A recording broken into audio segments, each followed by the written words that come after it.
మీరు ఎంతో మంచిగా మీ జీవితాన్ని కొనసాగించాలనుకుంటారు, కానీ కొనసాగించలేరు. ఎందుకంటే అపవాది అయిన వాడు అడ్డుకుంటాడు. అపవాది నిన్ను ఎప్పుడు కూడా పడేయాలని చూస్తాడు, నీకు సాక్ష్యం లేకుండా చేస్తాడు, నీకు ముందుకు వెళ్ళడానికి ఒక ఆధారం అనేది లేకుండా చేస్తాడు, సపోర్ట్ లేకుండా చేస్తాడు, ప్రమోషన్ లేకుండా చేస్తాడు. ప్రమోషన్ ఎప్పుడు వస్తుంది? నీ అర్హతను బట్టి, నువ్వు చేసే పనిని బట్టి. దేవుడు నిన్ను ప్రమోట్ చేయాలి అన్నా, నువ్వు ఈ లోకములో ఒక కంపెనీలో ప్రమోట్ అవ్వాలన్నా, నీ జీవితాన్ని చక్కగా కొనసాగించాలన్నా నీకేం కావాలంటే అర్హత కావాలి. ఈ అర్హతను ఈ ఎక్స్పీరియన్స్లో నువ్వు సంపాదించుకునే ఆ అమూల్యమైనటువంటి స్థానాన్ని నీకు రాకుండా అపవాది అడ్డుకోవడం మొదలు పెడతాడు. ఎందుకు అడ్డుకుంటాడు తెలుసా? నువ్వు ప్రమోట్ అయితే దేవుడు నీకు జీవ కిరీటాన్ని ఇస్తాడు. జీవ కిరీటం నువ్వు పొందితే ఈ లోకములో నిన్ను చూసి అనేకులు దేవుని తెలుసుకుంటారు. ఎందుకంటే నీ నోరు మామూలుగా ఉండదు కదా. దేవుని వాక్యాన్ని చెప్తావు, సాక్ష్యం చెప్తావు, పాటలు పాడుతావు, దేవుని ఆరాధిస్తావు, అనేకులతో కలిసి దేవుణ్ణి గణపరుస్తావు. ఇది వాడికి ఇష్టము లేదు,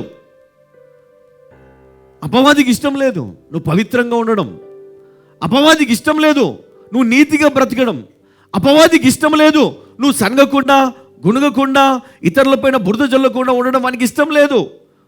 నువ్వు అలా ఉంటేనే వానికి ఇష్టం.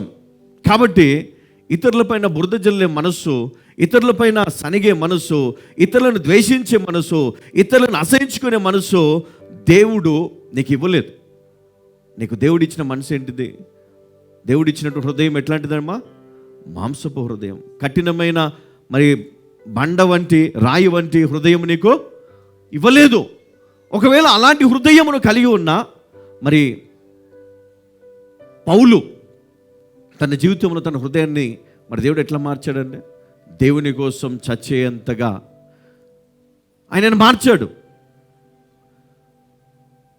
మరి ఈరోజు నేను ఒక మాట మీతో చెప్తాను.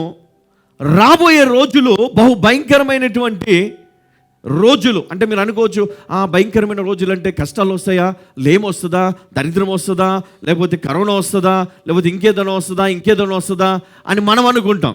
మనకి ఆశీర్వాదం అంటే ఏంటి? మనీ. మనకి ఆశీర్వాదం అంటే ఏంటమ్మా? ఆశీర్వాదం అంటే అన్నీ ఉండాలా? బట్టలు ఉండాలి, బంగారం ఉండాలి, ఇల్లు ఉండాలి, కారు ఉండాలి, అన్నీ ఉండాలి. ఏ కొదువు ఉండకూడదు కదా. ఏటీఎం ఉండాలి, ఫోన్పే, గూగుల్ పే ఉండాలి, అందులో డబ్బులు ఉండాలి, అమెజాన్ ఉండాలి, ఫ్లిప్కార్ట్ ఉండాలి, రోజు షాపింగ్లు ఉండాలి, రోజు ఇంటి ముందుకి డెలివరీ బాయ్ రావాలి, ఏదో ఒకటి తీసుకొచ్చి ఇవ్వాలి. అట్లా ఉంటే మనకి చాలా సంతోషం. కానీ దేవుని ఉగ్రత అనేది ఎలా ఉంటుంది అంటే, పరిశుద్ధమైనటువంటి జీవితాన్ని జీవించేవాడు, దేవుని కోసము బ్రతికేవారు వారి మనస్సును పవిత్రంగా కాపాడుకుంటారు. ఈ హృదయంలో ఏది ఉండకూడదు వాళ్ళకి.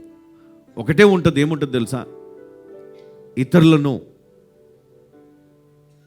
ప్రేమించాలి, వారికి సహాయం చేయాలి, వారిని దేవునిలో బలపరచాలి, దేవుని మాటలు వారికి చెప్పాలి, దేవుని ప్రేమను వారికి బోధించాలి, దేవునిలో వారిని బలపరచాలని హృదయంలో ఆశ ఉంటుంది. కానీ ఈరోజు అలాంటి మనస్సు మనకు లేదు. ఎందుకంటే నా ఈ ఏజ్లో నాకు అవసరమా?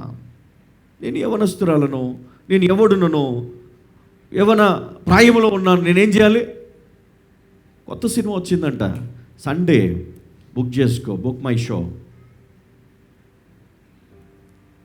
లేదంటే సండే వెంటనే త్వరగా ఇంటికి వెళ్ళి టీవీకి అతుక్కపోవాలి, కొత్త మూవీ కదా ఓటీటీలో వచ్చేసింది. లేకపోతే రాత్రంతా హాయ్ హౌ ఆర్ యూ, తిన్నావా? రోజుకి 100 సార్లు అడుగుతారు తిన్నావా అని. తింటూనే ఉంటారు వీళ్ళు. హల్లెలూయా. దేవుడు చూస్తూ ఉన్నాడు, దేవుడు గమనిస్తూ ఉన్నాడు, దేవుడు లెక్క పెడతా ఉన్నాడు రోజులు. కొంతమంది మందిరానికి వెళ్తారు, ఎవరి కోసం? దేవుని కోసం రాదు, నీ కోసం వస్తారు. హల్లెలూయా. ఎవరి కోసం? నీకోసమే. వాక్యం వినడానికి కాదు, మంచిగా తయారై అలా అలా అలా అలా అలా వెళ్ళిపోవాలి బయటికి. ఎవరు వెళ్తే అబ్బా ఎంత భక్తి, ఎంత ప్రేమ, ఎంత దేవుడు అంటే ఎంత భయము, భక్తి. ఇస్తే ఈ పిల్లకే ఇవ్వాలి, ఇస్తే ఈ పిల్లగానికే ఇవ్వాలి. వాడు చేసే పని తెలియదు, ఆ పిల్ల చేసే పని ఎవరికి తెలియదు. దేవునికి భయపడ్డట్లే, కానీ మనస్సు చండాలం, క్రియలు భయంకరం. అందుకే నువ్వు ఉంటే ఎలా ఉండాలి తెలుసా? యేసయ్య యవన ప్రాయములో ఆయనకు ఉండడానికి ఇల్లేదు, ఉండడానికి ఇల్లేదండి. అందుకే రాత్రి కాగానే ఆయన కొండ మీదకి వెళ్ళిపోయేవాడు, ప్రార్థన చేస్తూ తండ్రితో మాట్లాడుతూ ఉండేవాడు. నక్కలకు, పక్షులకు, జంతువులకు మరి ఉండడానికి స్థలాలు ఉన్నాయి. లాస్ట్కి మనకు కూడా ఉన్నాయి. అది ఓనోజో రెంటో ఇంకేదో మొత్తానికైతే మనకు కూడా ఉన్నాయి. కానీ మనుష్య కుమారుడికి తలవాల్చుకోవడానికి లేవంట. ఎందుకు అలా బ్రతికాడు అనుకుంటున్నారు? ఈరోజు మనమేమో చాలా సంతోషంగా ఏసీ రూముల్లో, లేకపోతే చక్కటి రూముల్లో, గదుల్లో మంచి బెడ్ కలిగి మంచి సంతోషంగా చాలా హ్యాపీగా నిద్రపోతా ఉన్నాం. మనం ప్రార్థన లేదు, వాక్యం లేదు, భక్తి లేదు, విశ్వాసం లేదు. ఎన్నిసార్లు చెప్పినా కొంతమందికి అయితే నిజంగా చెప్తున్నానమ్మా, ఎన్నిసార్లు చెప్పు అమ్మా, వద్దు వద్దు వద్దు అయ్యా, ఈ విధంగా బ్రతకొద్దు, మంచిగా ఉండు, మంచి మనస్సు కలిగి ఉండు, విశ్వాసం కలిగి ఉండు, ప్రేమ కలిగి ఉండు, అర్థం చేసుకొని భార్యను, అర్థం చేసుకొని భర్తను, అర్థం చేసుకొని తల్లిదండ్రులను, అర్థము చేసుకో సేవకుణ్ణి, అర్థము చేసుకో దేవుని వాక్యాన్ని, అర్థము చేసుకో యేసు క్రీస్తును అని ఎన్నిసార్లు చెప్పినా అర్థము కానే కాదు. నేను చెప్తున్నా వినండి, బ్రతికే కొంతకాలము దేవుని దృష్టిలో నీతిగా బ్రతకండి. ప్రాణం పోతుంది ఇప్పుడే. భయపెట్టి మిమ్మల్ని రక్షణకు నడిపించి బలపరిచే అలాంటి దైవజనుని నేను కాదు. ఎందుకు చెప్తున్నా అంటే జీవితాన్ని మనం అర్థం చేసుకోవాలి. జీవితాన్ని మనం అర్థం చేసుకోవాలి. నీ జీవితము అనేకులకు వెలుగుగా ఉండాలి, కానీ నీ జీవితము ఇతరులకు ద్వేషపూరితమైనటువంటి మనస్సుని కలగజేసేటట్టుగా ఉండకూడదు. నేను ఒక వ్యక్తిని చూశాను నా జీవితంలో. నా చుట్టూ ఉన్నటువంటి నా ఫ్రెండ్ సర్కిల్ అంటే వీళ్ళు ఒక వ్యక్తి ఉన్నాడు. వీడు ఎలాంటి మనిషి అంటే వీడిలో ఉన్న విషము మిగతా వారు అందరిలో నింపేసి అందరినీ కూడా విషపురుగులను చేశాడు అనమాట. అప్పుడు ఏమైపోతుంది తెలుసా? అదొక సర్ప సంతానంగా మారిపోతుంది. అప్పుడు నాకు తెలియలే. కానీ ఇప్పుడు ఈ యోహాను ఎందుకు సర్ప సంతానం అన్నాడంటే ఆ సర్పంలో ఉన్న విషము మరి అది వాళ్ళకు చెందిన వాళ్ళందరిలో కూడా అదే విషయం కొనసాగుతూ ఉంటుంది. అందరిది ఒకే వైఖరి, అందరిది ఒకే ఆలోచన, ఒకే మాట, ఒకే పద్ధతి. హల్లెలూయా. ఇదేంటంటే నువ్వు క్రీస్తును వెంబడించకపోతే, క్రీస్తుతో కూడా నీవు సహవాసము నీకు లేకపోతే, క్రీస్తు హృదయము, మనస్సు, ఆయన ఆలోచన, ఆయన జీవించిన జీవితాన్ని నీవు జీవించకపోతే నీవు కూడా కలిసిపోతావు. కొంచెం ఆలస్యమైనా కలిసి కట్టుగా ఉండి ప్రార్థన చేసుకుని ఐక్యత కలిగి ఒక గుంపుగా వెళ్ళినంత కాలము నీవు దీవించబడతావు. కానీ ఎప్పుడైతే నువ్వు ఆ గుంపును విడిచిపెడతావో, ఎప్పుడైతే ఒంటరిగా వెళ్ళాలనుకుంటావో, నీ జీవితం చాలా ప్రమాదంలో పడిపోతుంది. ఈరోజు కుటుంబాల్లో కూడా అంతే. నేను ఒక్కనే వెళ్ళి బ్రతుకుతా, నాకు ఎవరు అవసరం లేదు, భార్య వద్దు, పిల్లలు వద్దు.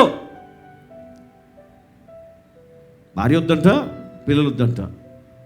మరి ఎందుకు పెళ్లి చేసుకున్నావు? నాకు భర్త వద్దు, పిల్లలు వద్దు, నేను వెళ్ళిపోతా. మరి ఎందుకు పెళ్లి చేసుకున్నావు? నీ జీవితం ఎందుకు నాశనం చేసుకుంటున్నావు? అర్థము కాని జ్ఞానము కలిగిన నీవు నీ జీవితంలో ముందుకు నువ్వు సాగిపోలేవు, విజయాన్ని సాధించలేవు, పరిశుద్ధమైన జీవితాన్ని నువ్వు జీవించలేవు. పరిశుద్ధమైనటువంటి జీవితాన్ని నీ పిల్లలకు నువ్వు ఇవ్వలేవు. చాలా మంది తల్లిదండ్రులు వారు చెడిపోయి వారు అపవిత్రమైన జీవితాన్ని జీవిస్తూ పిల్లలకి ఇచ్చింది ఏంటో తెలుసా? అపవిత్రమైన, నీచమైన, చెడ్డ జీవితాన్ని పిల్లలకి ఇస్తున్నారు.